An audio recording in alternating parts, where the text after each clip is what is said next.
Hello everybody, in this video tutorial we would like to demonstrate how you can shorten a video on your iPhone 14 series device. So first of all, let's open the Photos app and the video in particular that we would like to make shorter, that we would like to cut.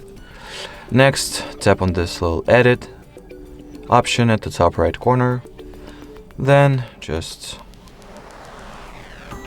isolate the part of the video that you would like to have with this little yellow moving frame that has this little yellow arrows pointing right and left, which will basically just set the frame for your video.